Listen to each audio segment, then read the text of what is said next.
વિશ્વ પ્રસિદ્ધ મોઢેરાના સૂર્ય મંદિરે રવિવારની રજા જાહેર કરવામાં આવી છે। માણવા આવેલા પ્રવાસીઓ આજે ભારે મુશ્કેલીમાં મુકાયા છે। પર્યટન વિભાગે ઓફલાઈન ટિકિટ બારી સંપૂર્ણપણે બંધ કરી દીધી છે।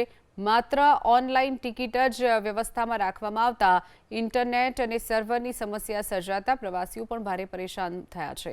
રવિવારની રજા હોવાથી મોટી સંખ્યામાં પર્યટકો સૂર્ય મંદિર પહોંચ્યા હતા, પરંતુ અહીં આવતા જ તેમને ખબર પડી કે ટિકિટ તો માત્ર ઓનલાઈન જ લેવી પડશે।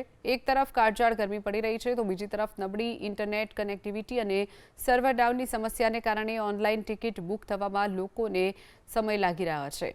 પરિણામે અબાલવૃદ્ધો સૌ કોઈ ગરમીમાં શેકાઈ કલાકો સુધી લાઇનમાં ઊભા રહેવા મજબૂર બન્યા। પર્યટકો સરકાર પાસે માંગ કરી રહ્યા છે કે ઓનલાઈનની સાથે ઓફલાઈન ટિકિટ પણ બારી ચાલુ રાખવામાં આવે, જેથી લોકોને હાલાકી ભોગવવાનો વારો ન આવે। મારું ઓપિનિયન એ છે કે અત્યારે ઓનલાઈનની જે ફેસિલિટી છે એની સાથે સાથે ઓફલાઈન પણ હોવું જોઈએ, કારણ કે ઘણા બધા લોકો ગામડાથી આવતા હોય, એમની પાસે ફોનમાં કદાચ ચાર્જિંગ નથી, ઘણી બધી વસ્તુઓ થઈ શકે, જેના લીધે ઓફલાઈન પણ હોવું જોઈએ।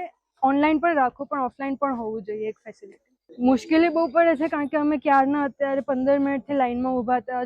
જે વસ્તુ 2 સેકન્ડ કે 2 મિનિટમાં પૂરી થવી જોઈએ એના માટે આટલો બધો ટાઈમ ના લાગવો જોઈએ। સ્પેશિયલી આટલી ગરમી છે તો એમાં લોકો બીમાર પડે આટલી ગરમીમાં આટલા તડકામાં ઊભા રહીને, એટલે ઓફલાઈન રાખવી જોઈએ।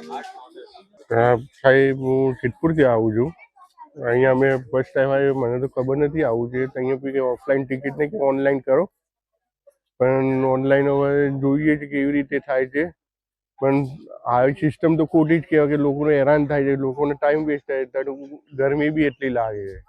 ગામડામાંથી આવતા એ લોકોને અમુકને ખબર ના પડે, એ લોકો શું કરે? સમસ્યા તો છે, પણ હવે આનું નિવારણ શું છે ખબર નથી। એ તો ઓફલાઈન ટિકિટ મળતી નથી, એ લોકો ઓનલાઈન જ કરવી પડશે, અને ટિકિટ બી ફરજિયાત છે ભાઈ લેવી, એન્ટ્રી વગર જવાબ બી નહીં દેતા। હું ગાંધીનગરથી આવું છું। અહીંયા ઓનલાઈનની જ વ્યવસ્થા છે પેમેન્ટ કરવા માટેની, ઓફલાઈનની વ્યવસ્થા નથી।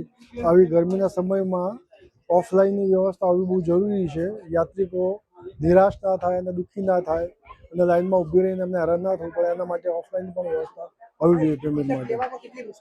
બહુ મુશ્કેલી પડે છે।